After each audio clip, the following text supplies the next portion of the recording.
Car व दुचाकीमध्ये धडक झाली। अपघातानंतर घटनास्थळी मदत कार्यासाठी थांबलेल्या एका कारसह 7 ते 8 नागरिकांना मागून भरधाव आलेल्या अन्य एका कारने धडक दिली।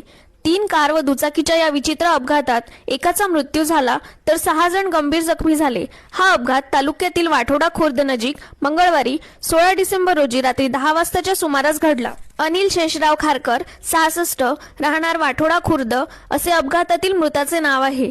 या अपघातात दुचाकीवरील अजय बबन चव्हाण 30, रोशन श्रीधर चव्हाण 29 व शुभम विजय इंगोले 30 तिघेही राहणार घोटा, कार चालक चंद्रशेखर मनोहर ठाकूर 54 राहणार सातरगाव तसेच दुसऱ्या कारचे चालक दीपक सुभाष पडोळे 36 राहणार कुर्रा व मदतीसाठी आलेले निलेश केशवराव लोंदे 42 राहणार वाठोडा खुर्द हे जखमी झाले। प्राप्त माहितीनुसार घोटा येथील 3 मित्र हे दुचाकी क्रमांक MH27 BA 1056 ने गावी जात होते। मार्गात कुऱ्ह्यावरून आलेल्या कार क्रमांक MH27 AR 3502 व त्यांच्या दुचाकीची समोरासमोर धडक झाली। त्यात घोटा येथील 3ही मित्र गंभीररीत्या जखमी झाले। त्यावेळी वाठोडा खुर्द येथील लुकेश केने यांनी जखमींच्या मदतीसाठी आपली कार तेथे थांबवली।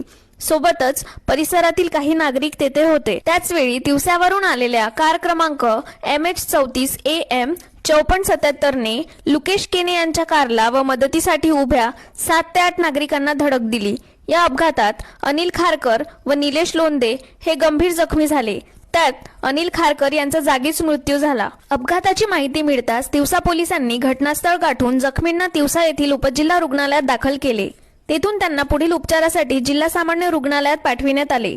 या प्रकरणी मृत अनिल खारकर यांच्या नातेवाईकांच्या तक्रारीवरून 2 कार चालकांविरुद्ध गुन्हा दाखल करण्यात आला असून पुढील तपास सुरू आहे।